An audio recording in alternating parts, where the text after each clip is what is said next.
Well, when a girl gets a call at 9 p.m. last night inviting her to go fishing about 6 nautical miles off the coast of Gladstone, what does she do? Well, first of all, she warms her hands up because it's a little nippy down here. She runs around the motorhome in utter exhilaration. She high-fives her co-host and then she gets back on the phone and quite calmly and collectively says, "Why, thank you, sir. I'd be much obliged."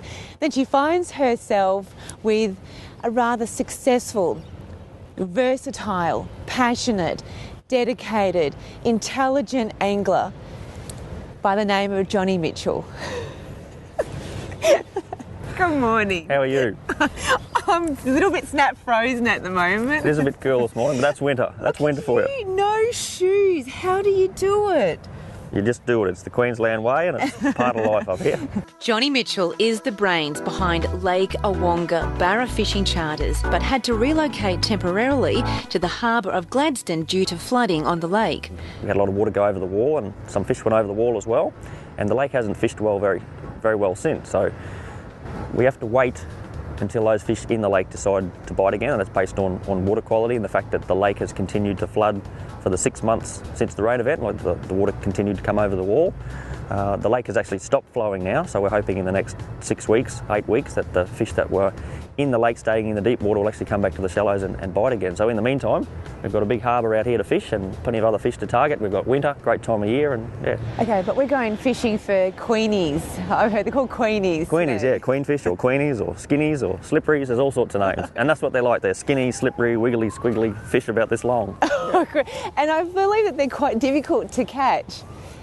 Yeah, they pull and they jump, and they've got a strong tail, and they snake through the water and they put on a bit of a show, and yeah, they're really good fun. While we were chatting though, the tide decided it had enough of waiting for us and had other plans for our boat. But fear not, Captain Johnny's a true gentleman and would do anything for his clients. So what do you love most about fishing in Gladstone? Probably the diversity that Gladstone offers. Especially the scenery, like you leave the port here and you don't have to travel too far. You've got a whole series of islands, and on mornings like this you get the sun bouncing off the hills and off the shoreline, and it's just fabulous, eh? And I wouldn't have thought, I wouldn't have thought of fishing, because the first thing that came to my mind with Gladstone was alumina in industry. Yeah, it's an industrial town, and the contrast to that is the fact that we've got all this awesome fishing and cracker scenery just a stone's throw away, really. All you got to do is jump in a boat and travel for 15, 20 minutes and you can feel like you're miles away from the town. Gladstone really is a lot more diverse than you would ever think, and the marine life abundant.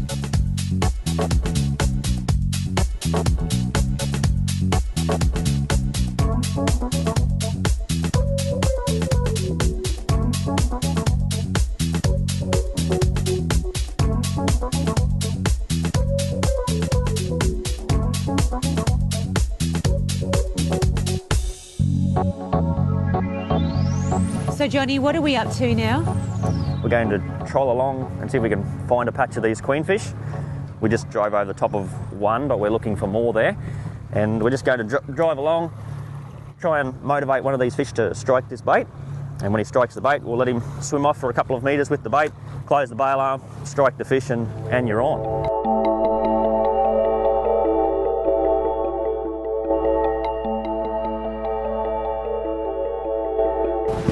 Righto, Merry Christmas. Oh, are you kidding? Are you kidding?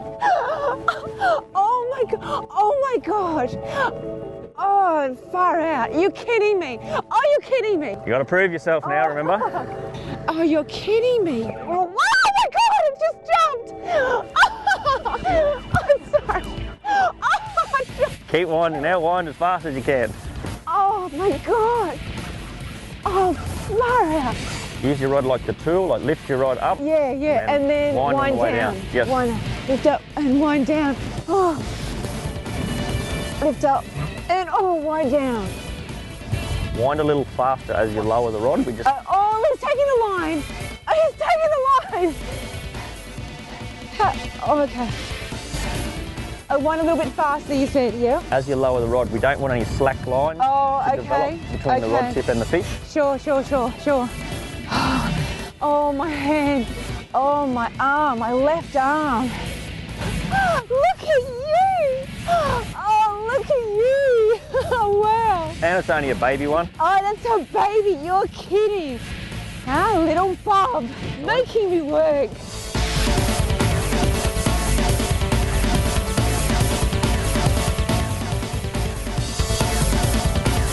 How big do you think? How big do you reckon? About 8 kilograms, 9 kilograms. Oh, 8 or 9 kilos.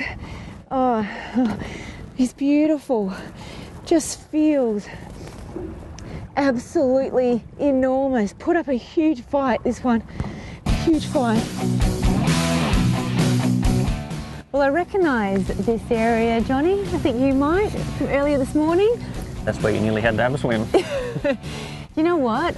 I said to you before, I had a magical day, but I think I've had a spectacular day. You know why? Because I never in my life dreamed that I would ever catch a fish that big, let alone 2 of them. Exciting stuff.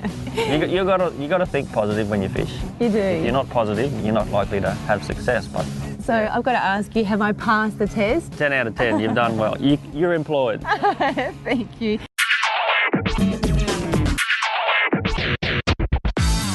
Well, Maren, we've had a lovely walk along the beach here. It's a magnificent spot. Oh, it's beautiful and sunny. And it's time to cook one of these lovely meals which really suits the day. Absolutely fine and beautiful. And that is, we're going to cook a lovely Mediterranean pasta. Harry, we've got the simplest of ingredients for our Mediterranean pasta. Chorizo sausage, capsicum, olives, spinach, and we'll finish it off with some Parmesan cheese. We'll drop that into the boiling water. I'll allow that steam to build up now for a minute on the stove, and then we'll put it in the dream pot. Now that'll only take 12 minutes to cook the pasta. Now, while it's cooking, we'll prepare and fry up our sauce for the pasta. So I've got the pan lovely and hot, Barry. I'll just put a little bit of oil in first, just to get that nicely hot. We'll chop up the chorizo. So the 2 chorizos into that hot frying pan. Now 1 whole capsicum, and we'll add that to the chorizo. Half a cup of olives. Well, Maren, that's the 12 minutes that the pasta's it's done. And the chorizo's is ready.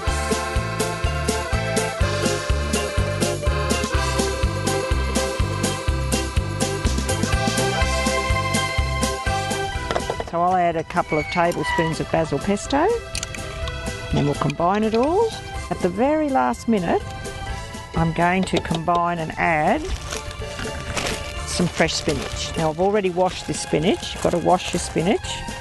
Add some fresh spinach leaves, combine that, and there's our beautiful Mediterranean pasta.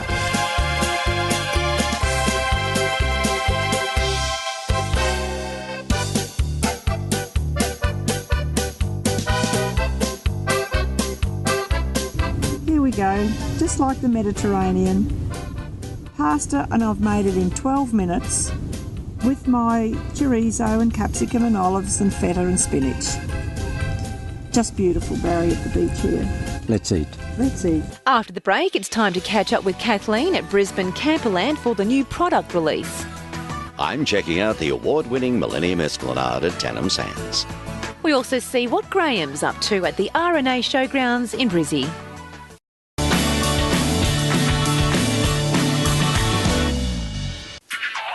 Camp Cooking was brought to you by Dream Pot.